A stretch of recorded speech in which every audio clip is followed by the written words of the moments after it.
Presento a Garnet Spears. En la foto que ves en pantalla tiene apenas 5 años. Desde su nacimiento, Garrett tuvo que afrontar serios problemas de salud.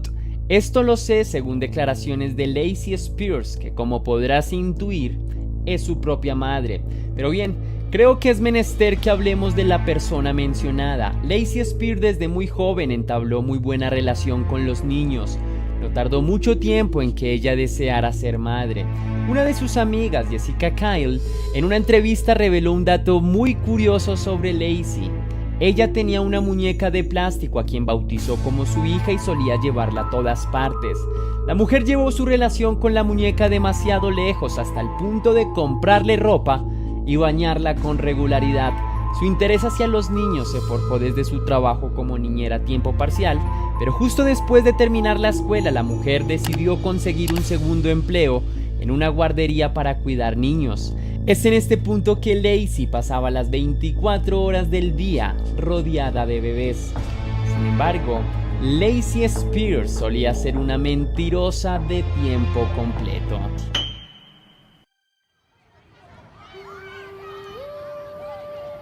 Cuando Lacey cumplió 14 años, le contó a su amiga Jessica que estaba embarazada y que en una semana sería el momento de dar a luz, aunque manifestó que estaba muy nerviosa por ese día.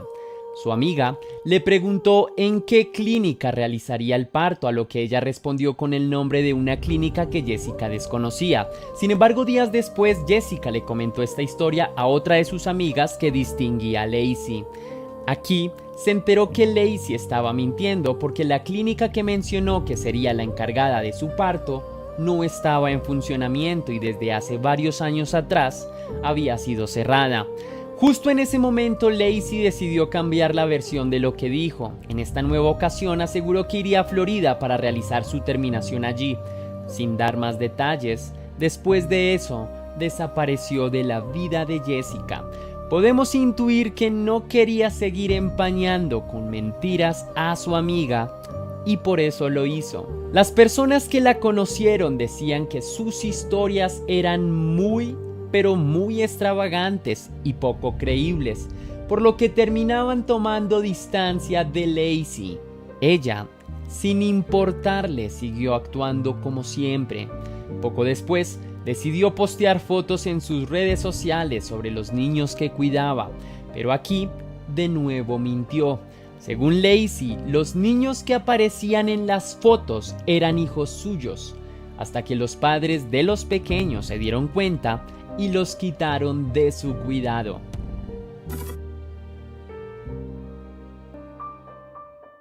Cuando la chica logró quedar embarazada, no cambió su actitud de mentiras. Por el contrario, decidió agregar un poco de drama a su proceso para crear una historia. Para este momento, conocemos que Lacey había estado saliendo de forma sentimental con un hombre hace unos meses atrás. Así que me permito en presentártelo. Se trata de Chris Hill. Lacey quedó embarazada siendo una novia entre comillas de él, pues nunca hablaron seriamente del tema, pero actuaban como si lo fueran. Así que el embarazo impulsó a la pareja a conversar sobre la posibilidad de un matrimonio. Ambos se mostraron emocionados hasta el punto de hablar durante horas sobre cómo se llamaría el bebé y cómo harían hasta lo imposible por él. Sin embargo, unos días después, Lacey no volvió a ser la misma y cambió para siempre.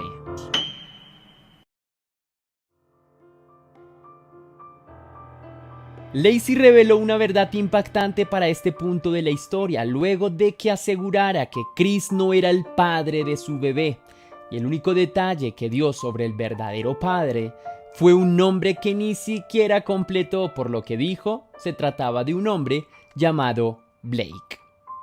Así que de inmediato abandonó a Chris Hill. Lacey decía que amaba a Blake y que siempre lo amaría. Por esa razón quiso tener un hijo con él. Sin embargo, su familia nunca había escuchado de él. Aún así, a Lacey le daba igual y seguía insistiendo en que Blake era su alma gemela.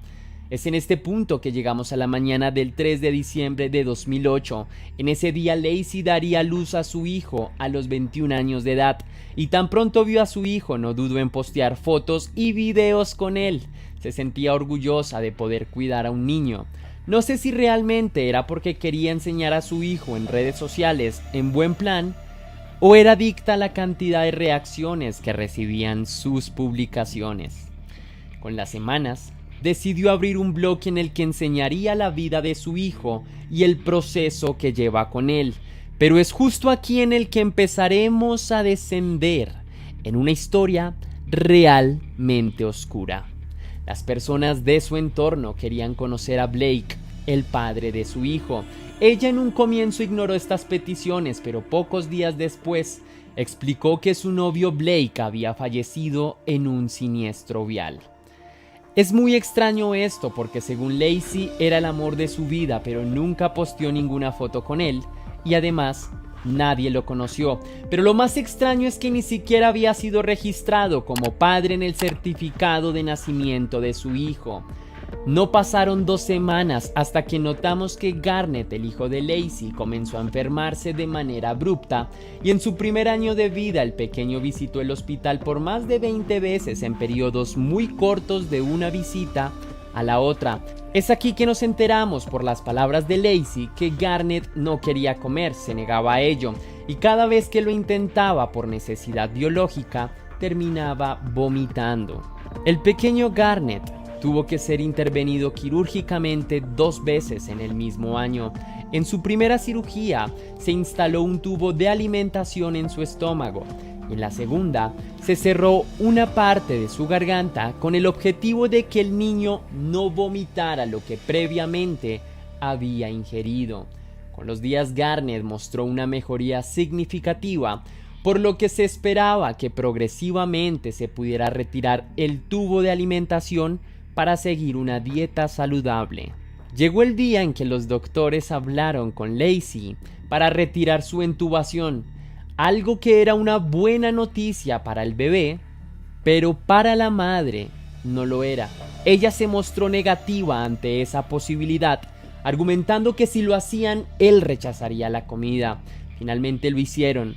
Unas semanas después, familiares y amigos de Lacey notaron algo muy extraño, pues Garnett comía con normalidad, pero siempre que lo veían comer, lo hacía con mucho apetito, por lo que parecía que no hubiese sido alimentado de forma completa durante el día.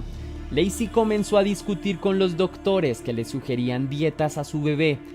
Nunca se mostró conforme, por lo que decidió cambiar de hospital por una y otra vez. Nada parecía gustarle de los consejos profesionales que recibía. Finalmente, Lacey se mudó a Florida, a la casa de su mamá. Solo duró unos días allí y volvió a mudarse con su hijo a una comuna de Nueva York. Allí se vinculó a un movimiento que promovía la comida orgánica y el trabajo con la naturaleza.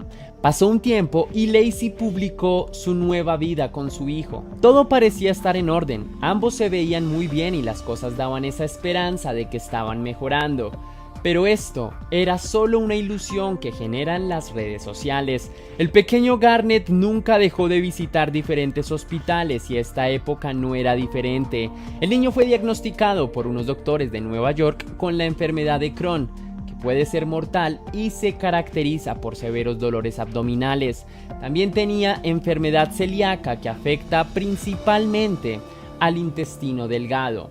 Posteriormente tuvo fiebres y convulsiones. En definitiva, el pronóstico era bastante oscuro para la salud de Garnett. Las dudas comenzaron a crecer luego de comparar la realidad con las redes sociales, pues en la primera, el niño estaba muy deteriorado en su salud, pero aún así se le mostraba en Facebook más que bien, algo que era muy sospechoso para la actitud de una madre. El 14 de enero de 2014, Lacey le contó a una amiga que su hijo estaba muy mal y tenía que llevarlo a la sala de urgencias. Al parecer el niño presentó una fiebre alta que se mezcló con serias convulsiones intensas en periodos cortos de tiempo, por lo que le pidió a su amiga que la acompañara y así fue. juntas decidieron llevar al pequeño al hospital. En un principio se creyó que el niño sufría epilepsia. Luego de un estudio con cámaras que duró 2 días, determinaron que el niño estaba bien y le dieron de alta, sin saber que unos minutos después la vida de Garnett cambiaría para siempre.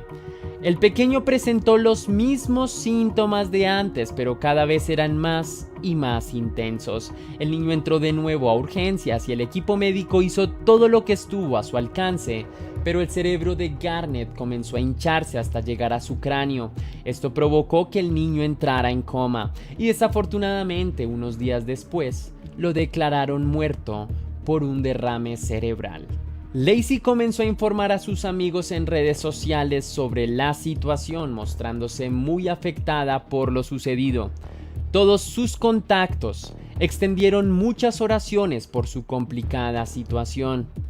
Sin embargo, la amiga que la acompañó al hospital se mostró muy enojada y no empática, pues aseguraba que Lacey estaba fingiendo su actitud frente a la muerte de Garnett, pues ella creía que su amiga estaba más preocupada por los comentarios de Facebook que por la real situación de su hijo. Así que se le hicieron pruebas al menor para determinar con veracidad qué hizo que el niño se enfermara tanto, y en este punto se conocería la verdad.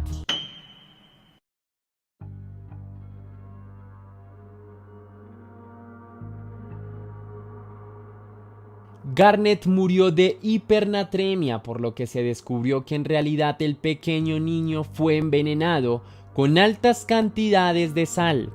Los médicos explicaron que nunca antes habían visto unos niveles de sal tan altos. De inmediato, el hospital contactó a la policía y a los servicios de protección infantil para informarles lo sucedido. Y sí, como ya estarás intuyendo, querida leyenda, Lacey estaría detrás de todo esto. Luego de una investigación cooperada con las autoridades, se demostró que ella envenenó a su propio hijo. Cuando inspeccionaron el apartamento de Lacey, encontraron 2 frascos de sal sin tapa. Ambos ya estaban vaciados y después un vecino testificó que la mujer escondió el tubo de alimentación de Garnett y allí se encontraron partículas de sal en su interior. Y para empeorar las cosas, las cámaras del hospital que le dio de alta a Garnett por primera vez registraron un hecho inusual. Lacey esconde entre su brazo un tubo de alimentación y una sustancia sospechosa. Luego de ahí agarra al niño y lo lleva al baño. Minutos después regresa y el niño comienza a tener convulsiones.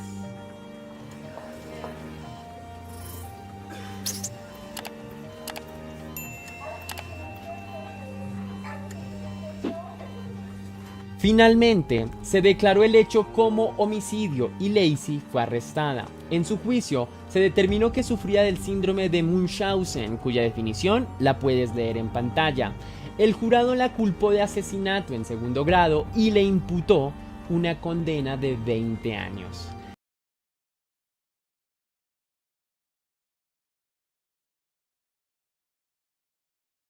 Que viajemos a Carolina del Norte, Estados Unidos, y nos involucremos en la vida de la familia Lawson. Así que te los presento. Ninguno está sonriendo porque la vida de ellos siempre fue un misterio embriagado de perversión. Unos meses atrás, antes de que se tomara esa foto, Charles, de 43 años y padre de familia, actuaba de manera extraña. Solía quejarse de fuertes dolores de cabeza que le impedían conciliar el sueño. Pese a que intentó aguantar su tormento, terminó asistiendo a un doctor para revisar sus problemas de salud. El médico encargado fue C.J. Helsabeck en Danbury. Se supo que este le recetó un medicamento que no fue registrado en el historial clínico. Y es importante hacerse mención de esto porque probablemente aquí empezaría la raíz del problema que surgió más adelante. Charles provenía de una familia campesina de escasos recursos y la familia que procreó no era muy diferente a ello. Aunque con los años logró adquirir su propia casa, nunca dejaron de tener ausencias en el hogar. Siendo consciente de que su salario no era el mejor, se le ocurrió una extraña idea que consistía en realizar una fotografía profesional con toda su familia.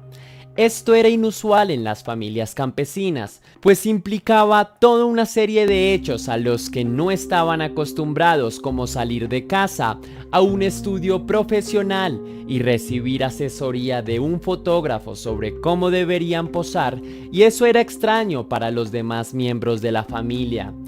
Además que Charlie, como le decían por cariño, les insistió en que quería verlos a todos muy elegantes ese día. Y así fue. El hombre quería que esa sea la foto que los inmortalizará con el paso de los años.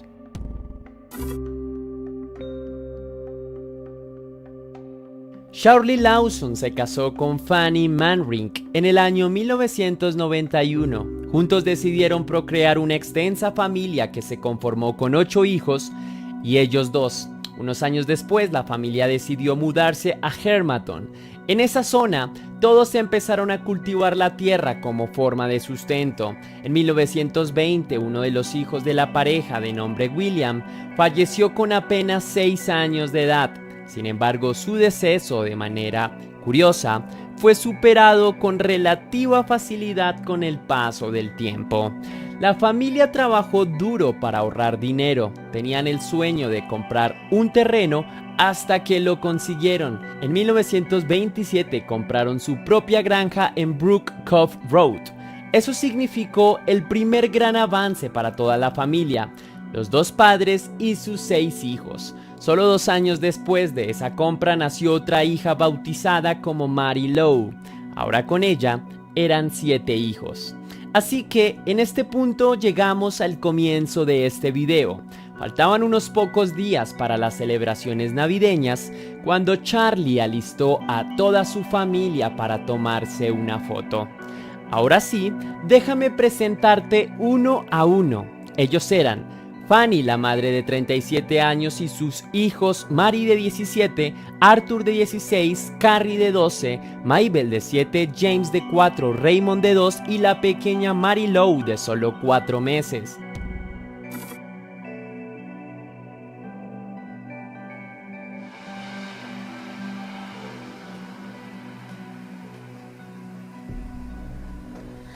Era una mañana con mucho frío. El invierno era la única compañía.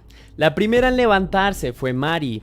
Era quien solía sorprender a la familia con un delicioso pastel de uvas pasas, así que no tardó en que la casa se inundara de un exquisito olor a pastel recién hecho.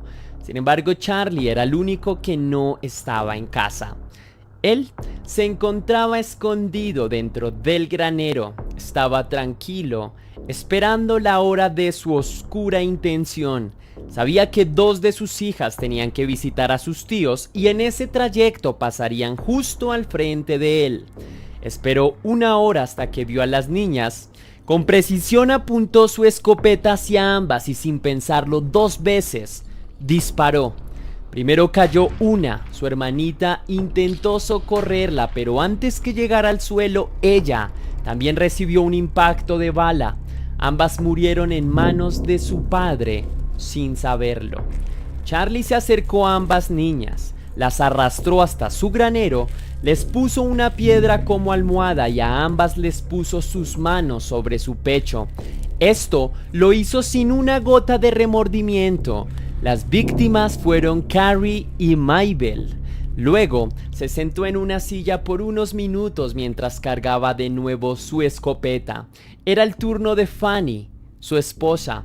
La mujer se encontraba en la cocina de la casa preparando el almuerzo. Sin poder reaccionar, fue sorprendida por su marido con un disparo de su escopeta. De inmediato cayó al suelo sin signos vitales. Tras el fuerte estruendo, su hija Mary gritó de miedo y se acercó a la cocina para ayudar a su mamá, pero antes de entrar a la escena del crimen recibió un disparo que terminó con su vida de inmediato.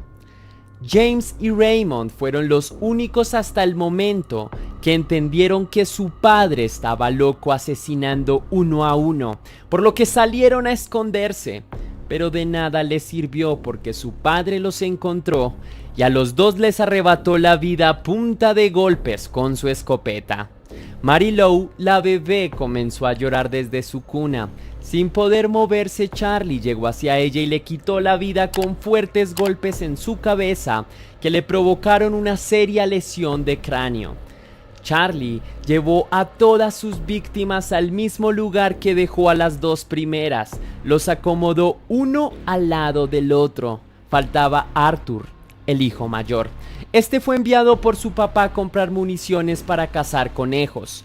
No se supo si fue una casualidad del destino o si realmente su papá le salvó la vida, pero incluso algunos creen que lo alejó porque este solía andar armado y pudo haber reaccionado a tiempo y haber frustrado el oscuro plan de Charlie.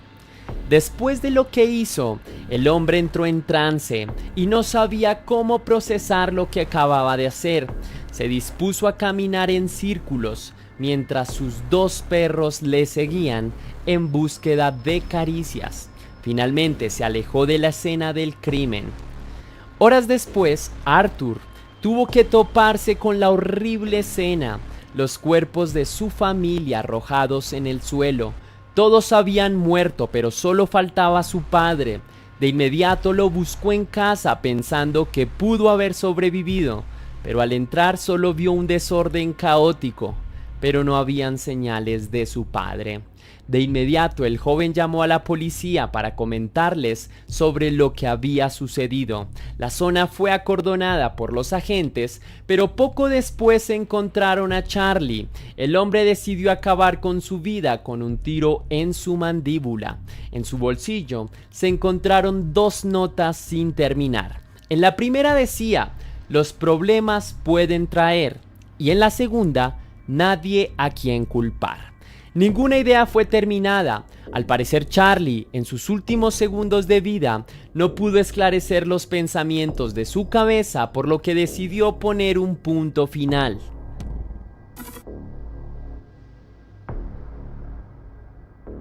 Arthur y los oficiales tuvieron que trasladar los cuerpos en sábanas en medio de la nieve que atrapaba los pies en cada paso que daban en camino a la calle donde se ubicaban los coches fúnebres, y de ahí fueron trasladados a una casa mortuoria. Las autopsias de todas las víctimas estuvieron a cargo del doctor Helsabeck. Si recuerdas bien, al comienzo del video te comenté de este personaje. Se trataba del mismo doctor que trató a Charlie por sus problemas de salud. El doctor, junto a su equipo, extrajeron el cerebro de Charlie para hacer un análisis forense más minucioso. Luego, en un tarro de formol, lo trasladaron a otra clínica para realizar un análisis aún más profundo. El resultado demostró que el cerebro de Charlie era más pequeño que el de los demás y una de sus partes no estaba desarrollada de manera completa. Finalmente, el funeral se desarrolló el 27 de diciembre en el cementerio Browder. Hubo muchas personas que asistieron, entre las que se destacaban periodistas, amigos y familiares, sin dejar de lado las grandes multitudes de curiosos. Un detalle que conmovió de esta historia es que Mary Lou, la bebé de la familia, fue la única que no fue enterrada en un ataúd individual. A ella la dejaron en el ataúd de la mamá y reposaba en sus brazos. El caso fue tan viral que unos decidieron sacar provecho de tan despreciable crimen. Se trataba del hermano de Charlie, quien decidió abrir las puertas de la casa para realizar un tour y cobrar por las entradas. Y su negocio Era lamentable porque el hombre decidió no limpiar la casa que estaba inundada en sangre para que los curiosos pudieran tener una experiencia cercana con el crimen que terminó con la vida de la familia Lawson. Una de las atracciones más apetecidas por los curiosos de este caso era la zona donde se ubicaba el pastel que preparó la hija mayor para la cena navideña antes de que la tragedia se anunciara. Las cosas fueron aún más allá, luego de que algunos visitantes de la casa se robaran las uvas pasas del pastel como un recuerdo, como si se tratase de un amuleto del horror. El hermano no tuvo otra opción que tapar el pastel con una tapa de cristal y evitar el robo de sus elementos. Era rutinario que las personas que pagaban por ingresar a la casa salieran con una docena de fotografías por todas partes y muchos de ellos sonreían en las capturas. Muchas personas criticaron a Marion Lawson, hermano de Charlie, por su propuesta de negocio después de un hecho tan trágico, a lo que él respondió que tenía que cubrir los gastos de la granja y no la iba a dejar perder. La casa llegó a tal punto de atracción que incluso el famoso gángster John Dillinger visitó la casa en compañía de su novia y otra persona que también presentaba problemas con la ley. Al momento de salir de la propiedad, dejó una nota en la que escribió: "Me hubiese gustado conocer al norteamericano más buscado".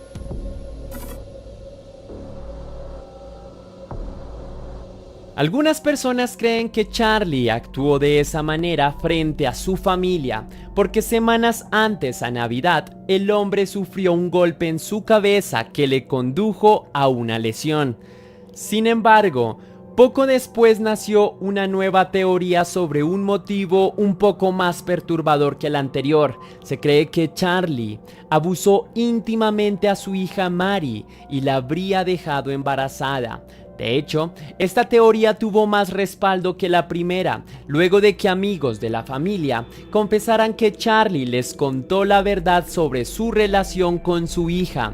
Años después, se escribió un libro sobre esta teoría titulado Navidad Blanca, Navidad Sangrienta, por los escritores Bruce Jones y Trudy Smith.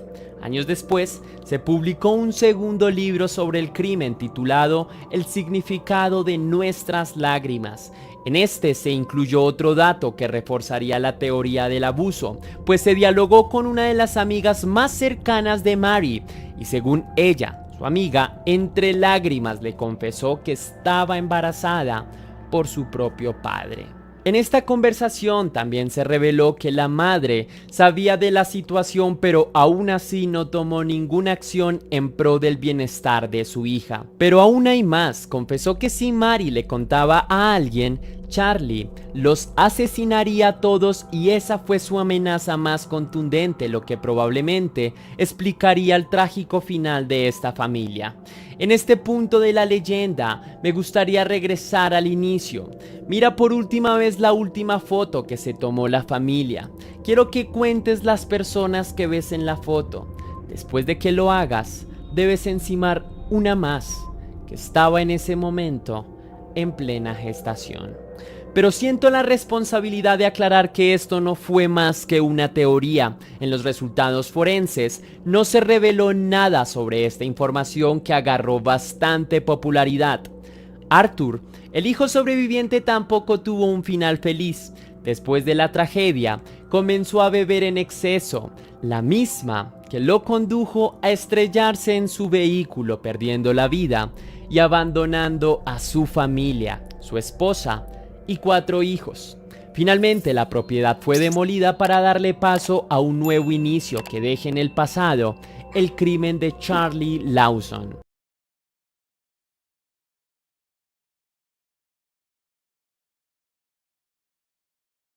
Aunque podría pensarse que una de las principales responsables en la manera de actuar de su hijo y en toda la violencia que éste reprodujo sería su madre, la cadena tiene una continuidad mucho más larga. Vianela Susana era tan solo una niña, Se distraía en sus ratos libres jugando como cualquier otro niño en el parque. Desafortunadamente para ella, su madre era adicta a las sustancias y al alcohol, razón por la cual la niña nunca tuvo la atención necesaria y mucho menos los cuidados que una pequeña necesitaba. Su madre nunca se preocupó por la seguridad y la salud de su hija. En cierto sentido, la niña iba creciendo un poco como las calles la educaban. Su vida hubiese podido ser incluso un poco más tranquila y organizada si un acontecimiento horrible no hubiese sucedido. Para ese momento, Vianela tenía solo 11 años. A su madre no le importaba si salía o estaba en casa. Usualmente ni siquiera se daba cuenta. El descuido era notorio y lastimosamente, en este mundo siempre hay depravados acechando a seres vulnerables. Uno de los vecinos del edificio ya había notado la desprotección y la falta de cuidado de esta niña. Probablemente la venía siguiendo con cuidado desde hacía un tiempo, identificando con cuidado cuál era el momento más vulnerable y preciso para lograr su cometido. Así, un día como cualquier otro y sin esperarlo, José Antonio Fernández destruyó su infancia cuando decidió abusarla íntimamente. Lo más traumático del caso es que no solo quedó la huella del trauma y del abuso, la pequeña Vianela quedó embarazada producto de ello, y debido a las medidas restrictivas del estado de Pensilvania para interrumpir embarazos, la niña se convirtió en madre apenas a los 12 años de edad, cuando aún no sabía cómo funcionaba el mundo. El primer rasgo de violencia en la vida de Christian es que había venido al mundo producto de un abuso. Como su pequeña y aún inocente madre no tenía las capacidades para cuidarlo, su abuela tuvo que hacerse cargo de los dos. Sonia Valdés, madre de Vianela, nunca fue una buena madre a pesar del nacimiento de su nieto y de los cuidados que éste necesitaba. Continuó con el consumo activo de sustancias y alcohol, y poco a poco la infancia de Vianela pasó a ser un reflejo de la de Christian. Nadie se hizo cargo de su cuidado, la atención y el cariño que este pequeño muchacho necesitaba fueron ignorados. En cambio, fueron cambiados por una especie de orfandad emocional. Nunca tuvo cariño. Cuando el pequeño Christian solo tenía 3 años de edad, fue expulsado del jardín infantil debido a que le había bajado los pantalones a un compañero y había simulado un acto sexual con él. El Departamento de Protección Infantil estudió con detenimiento el caso e intuyeron que tal vez el niño había podido ser víctima de agresión sexual, pero no pudieron comprobarlo. Lo único que se sabía con certeza es que el niño no recibía los cuidados necesarios. Años más tarde se corroboró que Christian, antes de los 3 años de edad, ya había sido víctima de agresión sexual. El responsable había sido un primo suyo. Otro de los sucesos más importantes que dejaban muy claro que el niño tenía una predisposición hacia la crueldad ocurrió cuando asesinó a un gato a sus 3 años de edad. La respuesta que el pequeño, aún inconsciente de su acto, es que el gato lo había rasguñado, razón por la cual decidió vengarse, reaccionando con una violencia desmedida, teniendo en cuenta la edad del chico. El primer contacto de Christian y su madre con la policía se produjo cuando el niño tenía también 3 años y su madre 14. Vianela se encontraba en casa de una de sus amigas más cercanas. El ambiente del motel en el que vivía junto a su madre la asfixiaba. No podía quedarse ahí, así que decidió salir y dejar al cuidado de su madre al pequeño Christian. En horas de la noche recibió una llamada de la policía. Al parecer habían encontrado a su hijo caminando desnudo y sucio por las calles. La policía investigó de cerca el caso y cuando llegaron al hogar de Christian, su abuela Sonia Valdés se encontraba totalmente ebria y además había consumido durante un largo periodo de tiempo, razón por la cual estaba cerca de la inconsciencia. Otro de los elementos más repugnantes que encontraron es que el biberón del pequeño Christian se encontraba lleno de gusanos. Así que probablemente el niño había huido de la casa para buscar a su madre en busca de alimento.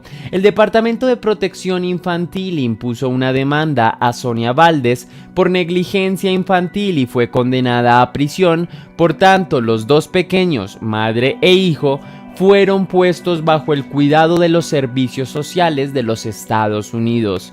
Una vez Vianela cumplió la mayoría de edad, pudo salir libremente y tratar de hacer lo mejor posible con su vida y la de su hijo. Sin embargo, esta pobre adolescente nunca tuvo el mejor ejemplo de su madre y su vida había estado tan llena de catástrofes que sus decisiones no fueron las más acertadas. Entre los 19 y los 20 años, Vianela dio a luz a 3 hijos más y posterior a su último parto, contrajo matrimonio con Luis Alfonso Galarraga.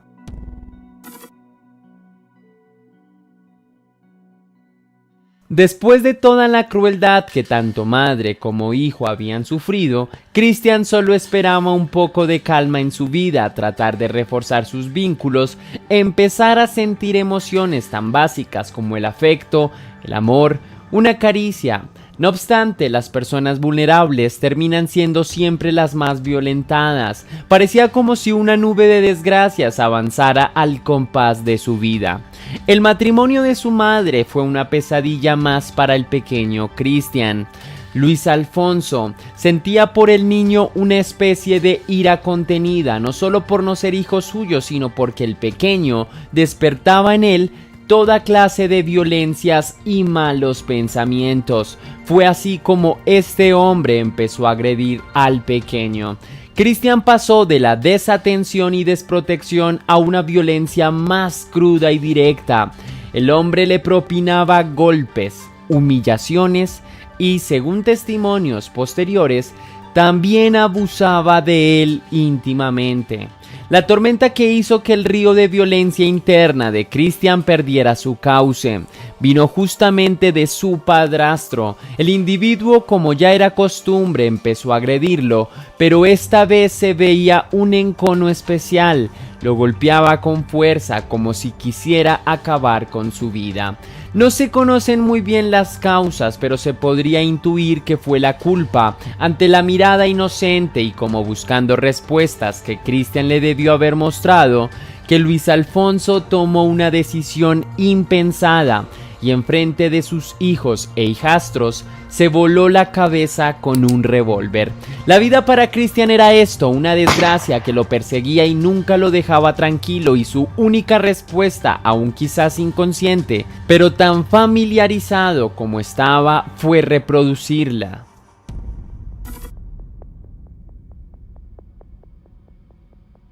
Después de la tragedia que significó la muerte de su esposo, Vianela se volvió una mujer mucho más descuidada de lo que ya de por sí era. Empezó a dejar a sus hijos al cuidado de Cristian, que era el mayor. No obstante, nunca se dio cuenta de las señales de alarma que se fueron presentando respecto a su hijo mayor. Un día encontró que uno de sus hijos se había fracturado una pierna. Cristian le mencionó que fue mientras jugaban en la casa. Asustado porque pudieran quitarle a los niños, le dijo a Cristian que frente a protección de menores tenían que decir que el niño se había caído jugando en el parque. Vianela nunca lo supo, sino hasta después del juicio que vendría. El responsable de la fractura de la pierna había sido Cristian. Si tal vez hubiese estado más pendiente de cómo toda la vida había afectado a su hijo, tal vez habría logrado detener el espantoso suceso que estaba por suceder. El 14 de marzo de 2011, Vianela había salido como de costumbre y había dejado a sus otros hijos al cuidado de Cristian. Apenas unas horas después de haber salido, recibió una llamada de Cristian diciéndole que su hermano David Galarraga había sufrido un accidente y que se había caído de la cama. Vianela volvió hasta la casa y cuando llegó vio al pobre niño que sangraba sangraba por nariz y oídos, y pese a ello lo que hizo fue quitarle la sangre y darle pastillas. Se sentó en el computador y continuó con su vida como si no sucediera nada. Después de constatar de que el niño continuaba inconsciente y no mostraba señales de mejoría, se preocupó y trató de buscar en internet cómo podía tratar un golpe en la cabeza o hacer que alguien recuperara la conciencia, pero todos sus esfuerzos fueron totalmente en vanos. 8 horas después de haber encontrado a su hijo en ese estado, la madre decidió llevarlo al hospital. 2 días más tarde, el niño murió por un trauma encefálico producto de haber recibido varios golpes a la cabeza, como demostró un posterior estudio.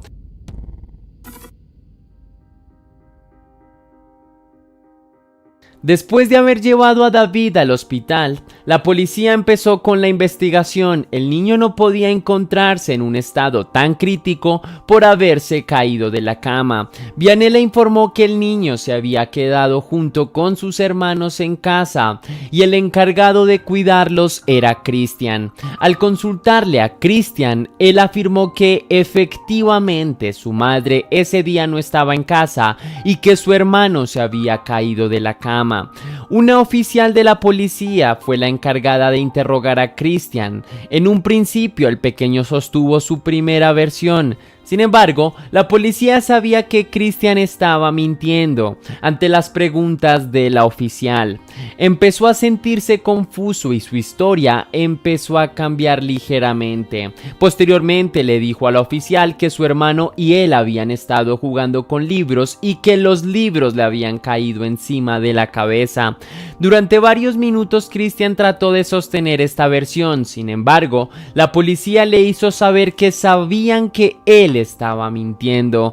Finalmente, Christian aceptó haber empujado a su hermano de 2 años, David Galarraga, contra la biblioteca de su casa en repetidas ocasiones. El chico le mostró a la oficial mediante un muñeco cómo había realizado la operación, así que el niño aceptó haber asesinado a su hermano, y cuando la oficial le preguntó por qué había hecho algo así, él respondió entre balbuceos y una voz poco articulada que tenía rabia por lo que su padrastro le había hecho. En un principio, Christian fue condenado como un adulto a pasar su vida tras la prisión por el asesinato de su hermano. Sin embargo, después de muchos debates entre abogados y jueces, se acordó enviar a Christian a una prisión juvenil donde el objetivo era reformar al niño para que tuviera una vida tranquila y funcional como ciudadano estadounidense y se aseguraran de que no volvería a cometer ningún crimen.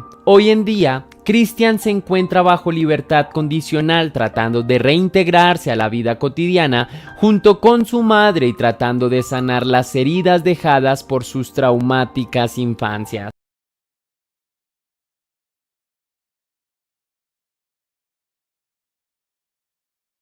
De diciembre del 2004, el Departamento de Policía de Playa del Carmen del estado de Quintana Roo recibió una inusual llamada. A pocos metros de la carretera habían visto a un hombre actuando de manera inusual y del lugar brotaba un olor repugnante.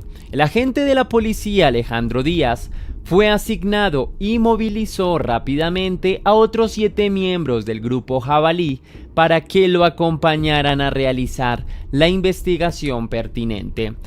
Era una mañana nublada que auguraba el encuentro siniestro que tendrían en esa misma mañana.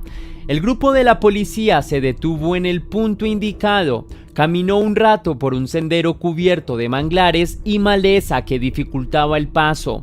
Poco a poco empezaron a percibir un olor nauseabundo y a lo lejos divisaron una cabaña en la que se veía un hombre acostado en una hamaca. Al estar lo suficientemente cerca, el olor era casi insoportable.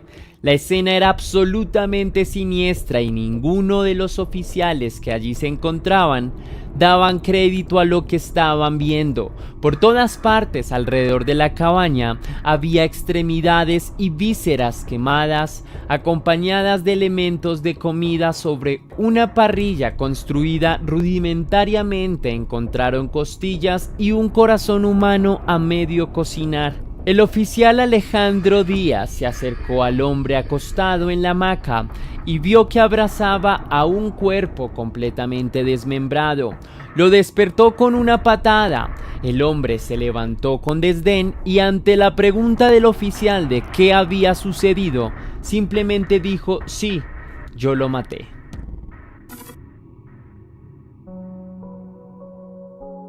Gumaro de Dios Arias nació el 7 de abril de 1978 en el municipio de Cárdenas, en el estado de Tabasco. Era el hijo mayor de 11 del matrimonio entre Candelario de Dios y Ana Arias. Su infancia, muy lejos de ser la de un niño campesino como cualquiera, estuvo marcada por la violencia. Cuando solo tenía 7 años de edad y sin tener muy bien formada una noción de lo que era la vida, fue abusado por uno de sus tíos. A raíz de este acontecimiento, el niño empezó a desarrollar una crisis disociativa. No sabía muy bien con qué género se identificaba y en ocasiones actuaba como una niña y en otras como un hombre con delirios de pistolero. Poco tiempo después de este suceso, fue arrollado por un tractor y es a partir de este momento en el que todo empieza a venirse abajo en picada. El pequeño Gumaro empezó a consumir sustancias desde una temprana edad y se presume que padecía esquizofrenia. Para cuando llegó a la adolescencia ya tenía conductas sexuales desviadas. Mantenía relaciones íntimas con una yegua de la que decía estar enamorado y con quien confundía con una joven estadounidense.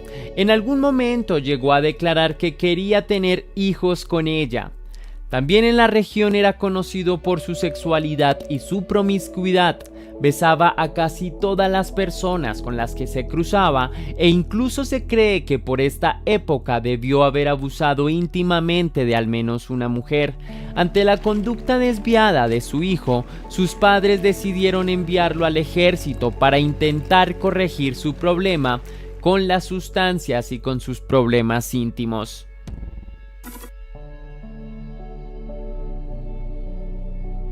Fue en su época como soldado que su infierno interno empezó a consumirlo todo.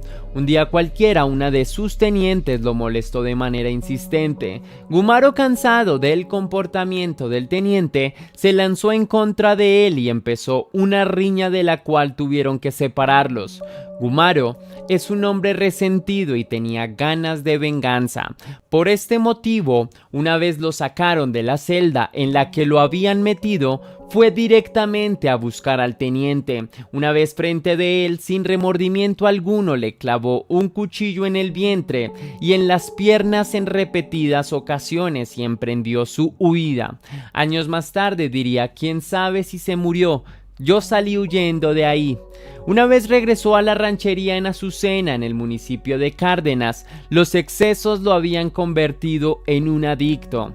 Este hombre ya no sabía muy bien diferenciar lo real de lo imaginado, ni de los viajes producidos por las grandes cantidades que consumía. En uno de sus viajes cometió uno de los crímenes más atroces y apenas fue consciente de la magnitud de sus actos. Su niñez fue tan traumática que hizo de él un individuo sin sentimientos, incapaz de diferenciar el bien del mal. Para él, cosas tan básicas como la ética o la moral eran apenas palabras vacías que nada significaban. Gumaro abusó íntimamente de uno de sus sobrinos con poco más de un año de edad. La familia nunca se dio cuenta, a pesar de que después del episodio el niño enfermó de gravedad y aún así este sujeto despreciable nunca sintió remordimiento. Un tiempo después del episodio de su sobrino, Gumaro volvió a casa en un estado deplorable. Evidentemente había consumido, como era costumbre, y toda su familia estaba al tanto de ello, pero esta vez con la ropa hecha harapos, con varios golpes y sangre en el cuerpo. Ante la pregunta de sus familiares, la respuesta fue que cogí a una monja y se puso agresiva. En esa especie de disociación en la que se encontraba, terminó contando lo de su sobrino, sin remordimiento y con una especie de desdén que denotaba al mismo tiempo superioridad. La reacción de la familia fue inmediata. Lo corrieron de la casa entre golpes. Para este momento Gumaro ya sabía que tarde o temprano iba a ir preso.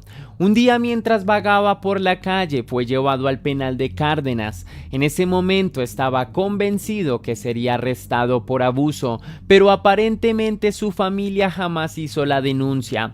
El motivo oficial de la detención fue por el hurto de una grabadora y 5 camisas. El hombre duró aproximadamente 1 año y medio en prisión. Nunca volvió a tener relación con su familia porque, aunque parezca increíble la ironía y de hecho nos muestra hasta qué punto este hombre era un total inconsciente, su familia nunca lo visitó durante su estadía en la cárcel. El año en el que salió de la cárcel y para no tener que encontrarse con su odiada familia, cambió de ciudad. Ahora este diablo andaba suelto y medio inconsciente, como siempre, por las calles de Chetumal, México, en el estado de Quintana Roo. Sería este mismo estado el epicentro de sus más macabros crímenes. En el año 2004 Gumaro se encontraba en Mahahual. De repente un hombre se le acerca con un machete y empieza a retarlo. Él lo dejó que siguiera insistiendo, pero mientras tanto iba calculando fríamente cuál sería su siguiente movimiento. No se iba a quedar nada más ahí parado mientras el otro lo acosaba. Años después, en una entrevista sobre este asesinato, Gumaro diría: cuando se apendejó, le quité el machete y madres que lo empiezo a cortar como pescadito. Vi cómo se desangró. Ahí lo dejé y me largué.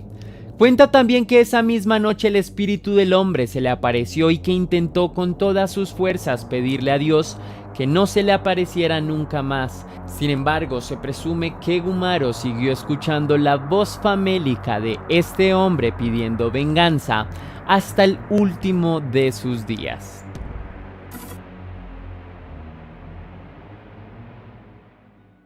El acontecimiento del que sería testigo el oficial Alejandro Díaz se empieza realmente a fraguar después del primer asesinato de Gumaro. Después de este acontecimiento, el hombre se movilizó hacia el Petén, una región de México ubicada casi en la frontera con Belice. Ahí conoce a su futura víctima y a la vez amante Raúl González, o también conocido como el Compinche, el Pelón o el Guacho. Raúl González, como Gumaro, había desertado del ejército, en su caso por robarse un arma de dotación. Rápidamente los dos hicieron amistad. Los unían los vicios y el desenfreno. Tanta fue su cercanía que terminaron convirtiéndose en amantes y decidieron mudarse a vivir juntos en una cabaña ubicada en Chetumal, Playa del Carmen, en el estado de Quintana Roo. La edificación había sido propiedad de una empresa inmobiliaria que por problemas legales dejaron abandonada en medio de la maleza. Por lo tanto, la pareja se apoderó de ella sin mucha resistencia. Para sobrevivir iban a la ciudad costera a robar cuanto pudieran y los dos se prostituían con los turistas de la Playa del Carmen diariamente. El perverso acontecimiento sucedió un 10 de diciembre. En horas de la noche, hacia las 7 u 8 p.m., Gumaro y el Guacho disfrutaban juntos en una cabaña. Consumían todo lo que les fuera posible. Una vez toda su dotación se terminó, Gumaro de Dios Arias recordó que González le debía un dinero, una suma aproximada de 500 pesos mexicanos. En esto le solicita a su pareja que le devuelva el dinero para que puedan continuar con su fiesta, pero el hombre le dice que no tiene el dinero. En un súbito ataque de ira, Gumaro, convertido en un completo demonio, pierde los cabales y empieza a golpearlo con un cable, pidiéndole de manera insistente que le devolviera el dinero, y ante las negativas de este, su ira no hacía sino aumentar. El hombre era un volcán en erupción. Fue tanta su ira que decidió ahorcar al hombre, que ya a estas alturas era un total indefenso. casi inconsciente Gumaro le solicitó una vez más los 500 pesos y la respuesta de Raúl González fue que se los había gastado. Absolutamente ido de sí mismo, Gumaro tomó un bloque de cemento que tenía cerca y aplastó la cabeza de su amante en repetidas ocasiones. Lo asesinó sin contemplación. Una vez volvió en sí y fue consciente de que había asesinado a su pareja, se apoderó de él una vaga pero poderosa intriga a qué sabría la carne humana. Esta intriga fue tomando forma hasta que se convirtió en determinación. Gumaro buscó entre lo que tenía a la mano y encontró una espátula. Con ella abrió el estómago de González y extrajo las vísceras. Cortó un trozo de su pierna en donde tenía tatuado el nombre de una mujer y con una fogata empezó a asar varias de las partes. Cuenta que en un principio el sabor no le fue del todo agradable, por lo que al día siguiente fue hasta la ciudad costera a buscar elementos de cocina, un poco de condimento y sazonadores para darle mejor sabor a la carne de su amante.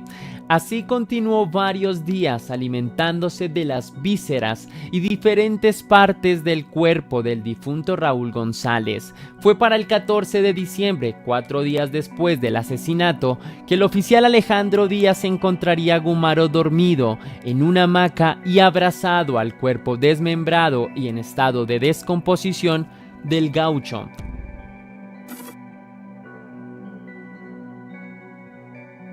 Inmediatamente después, Gumaro fue trasladado al penal de Playa del Carmen, donde confesó sin asomo de remordimiento que había perpetrado el asesinato y que no sentía ni la sombra de remordimiento por haberlo hecho. Cuando llegó a la cárcel, toda la prisión temblaba de miedo y ninguno de los carcelarios aceptó compartir celda con él. Ante esta situación y dándose cuenta del poder que tenía, Gumaro empezó a sembrar el terror diciendo que extrañaba el sabor de la carne humana. Incluso en un momento llegó a cortarse una oreja para comerla para asustar a todo preso que lo molestara.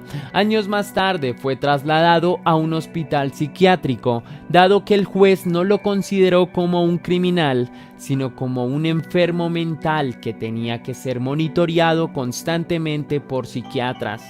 Posteriormente, fue trasladado al Centro de Readaptación Social de Chetumal, donde fue recluido en una celda donde permaneció aislado. Una vez llegado al Centro de Readaptación, se le practicaron exámenes de salud. Los resultados arrojaron no solo un diagnóstico, sino también su condena.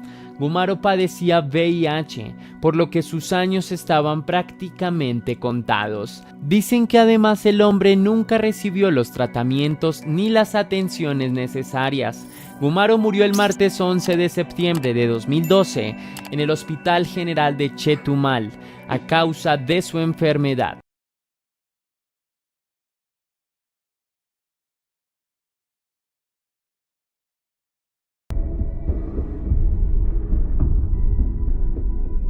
Eran las 10:30 de la mañana, cuando el departamento de bomberos de Kioto empezó a recibir reportes de un fuerte incendio que se había generado en el estudio Kyoto Animation. Según los reportes, había casi un centenar de personas atrapadas en el edificio que se consumía en llamas. La mayoría de testigos indicaron que primero se escuchó una fuerte explosión y que posteriormente empezaron a ver la humareda que se alzaba sobre los cielos. Cuando el departamento de bomberos llegó a la escena, el panorama era absolutamente desolador. La fuerza de las llamas era incontenible. El edificio de 3 pisos estaba totalmente consumido por el fuego y se escuchaban las voces de las personas que estaban dentro del edificio clamando por ayuda. Luego de varias horas de una lucha titánica contra el fuego y con la ayuda de más de 35 vehículos de bomberos, finalmente pudieron contener el incendio. Sin embargo, todavía no sabían qué había sucedido con la gente que se encontraba allí adentro. Una vez apagado el fuego, el cuerpo de rescate entró con rapidez al edificio. Por todo lado se encontraban cuerpos calcinados. muchos de ellos sin vida y otros al borde de la muerte. El escenario más macabro lo encontraron cuando subieron al tercer piso, en la escalera que conducía a la azotea y por donde aparentemente la gente había tratado de escapar. En ese pequeño espacio había centenares de cuerpos que se amontonaban uno sobre el otro, la mayoría de ellos prácticamente irreconocibles por la cantidad de quemaduras a lo largo de su cuerpo. Según la posterior información de las autoridades competentes, en el momento del incendio se encontraban en el edificio alrededor de 70 personas. De esas 70 personas, entre hombres y mujeres que asistieron como cualquier otro día a cumplir con su jornada laboral. 36 murieron y otros 34 fueron llevados a los hospitales más cercanos. La mayoría de ellos ingresados a urgencias con problemas respiratorios y con quemaduras que les recorrían todo el cuerpo. Acerca del espantoso incidente, el primer ministro japonés expresó que era demasiado espantoso para describirlo con palabras. Pero aún había muchas preguntas en el aire. ¿Cómo había sucedido? ¿El suceso había sido premeditado? ¿Había algún responsable?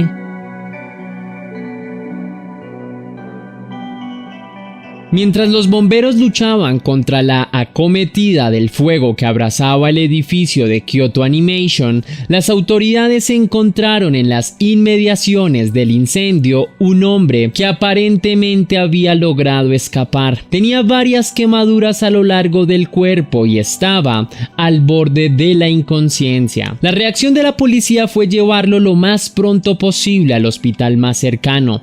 Tal vez el hombre podría ser el testigo más importante y podría brindarles información sobre la causa del incendio. La ambulancia llegó, el hombre fue subido con urgencia ya que su estado era delicado por sus quemaduras. Durante el trayecto, el hombre empezó a ser tratado inmediatamente. Aún así, algunos agentes de la policía lo acompañaron en el trayecto y empezaron a realizar las preguntas pertinentes que los ayudaran a aclarar cuál había sido la raíz del suceso. La sorpresa de los policías y de los enfermeros que lo trataron fue mayúscula cuando, sin esperarlo, el hombre confesó haber sido el perpetrador del incendio. En medio de su delirio casi inconsciente, dijo que la empresa de Kyoto Animation había plagiado sus novelas y que por eso había tomado la determinación de encenderlos a todos en llamas. La policía quería seguir realizando preguntas. Querían tener la certeza de que este hombre de mediana edad realmente estaba diciendo la verdad y no se trataba de un delirio provocado por la falta de oxígeno. Sin embargo, les fue imposible continuar con las indagaciones debido a los sedantes que se le habían suministrado. El hombre cayó en la total inconsciencia. Las preguntas tendrían que esperar, pero al parecer ya tenían al principal responsable de este macabro crimen.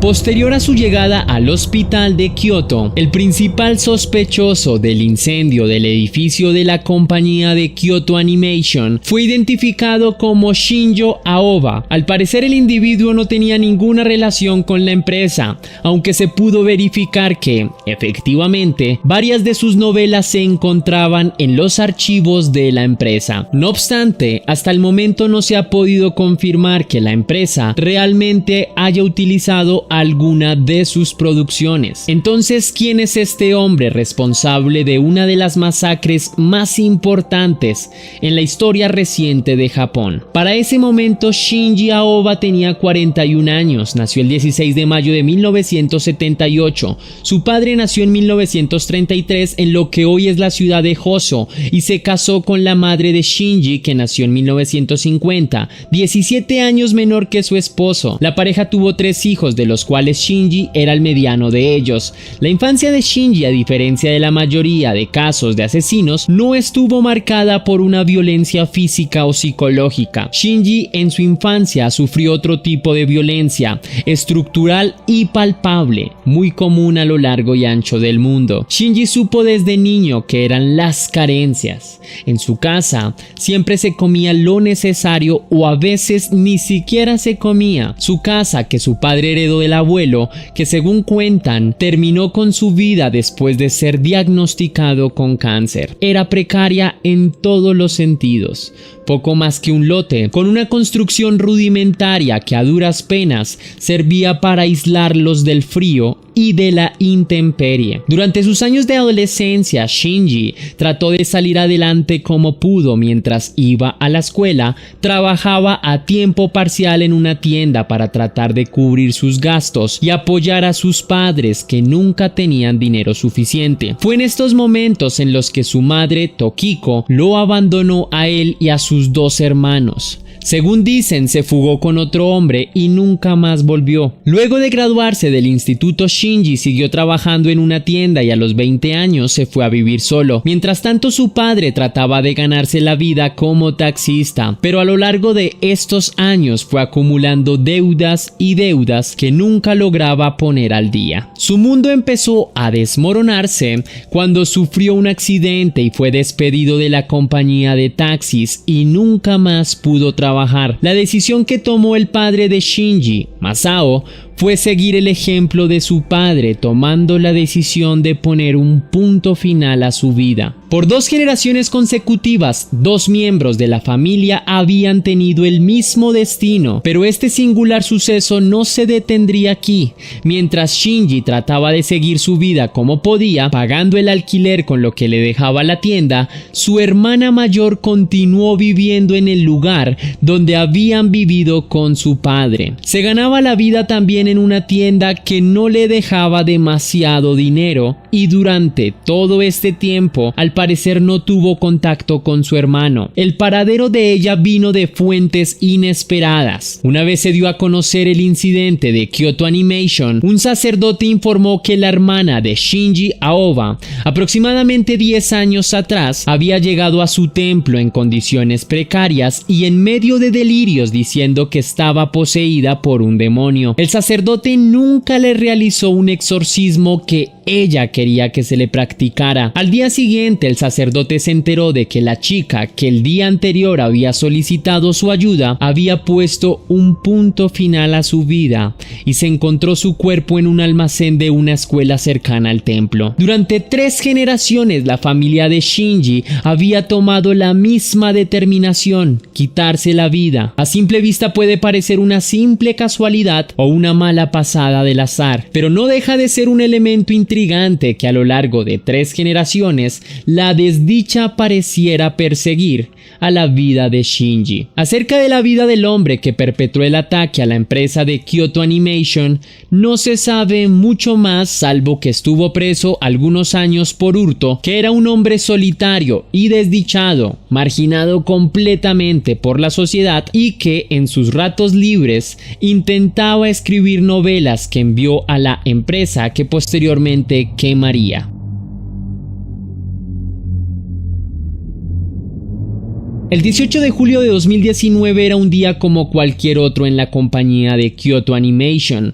Centenares de trabajadores cumplían con su deber en la empresa, que se encarga de realizar producciones audiovisuales para el mundo del anime. Era todavía temprano en la mañana. Shinji Aoba caminaba nervioso por las inmediaciones de la empresa Kyoto Animation.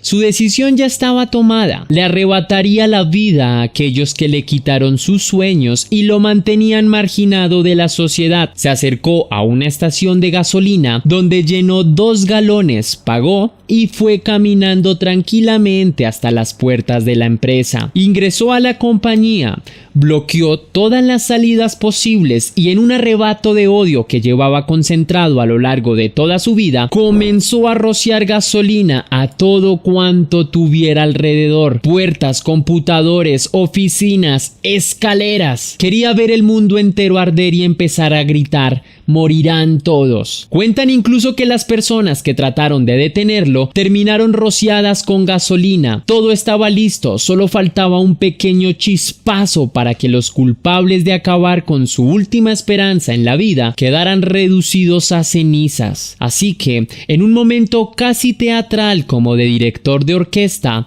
saca de su bolsillo un encendedor y todo explota en llamas. Por un momento la empresa se convierte en la mismísima mismísima sucursal del infierno. Todo queda reducido a un ruido sordo, a un bramido de ultratumba, y en medio de la confusión, las personas que allí se encontraban dentro trataban desesperadamente de huir del fuego que los amenazaba, que se elevaba por todo lo alto como un demonio hambriento. No obstante, sus esfuerzos en la mayoría de los casos fueron totalmente en vano. Las puertas estaban selladas y a lo lejos se escuchaban los aullidos de la gente, que a su vez veían cómo sus cuerpos se consumían en llamas mientras otros caían al piso ahogados por la falta de aire. Shinji Aoba no era ingenuo y había planeado con anterioridad su escape. Con lo que nunca contó es que uno de los empleados del estudio de animación se agarraría a él y lo seguiría,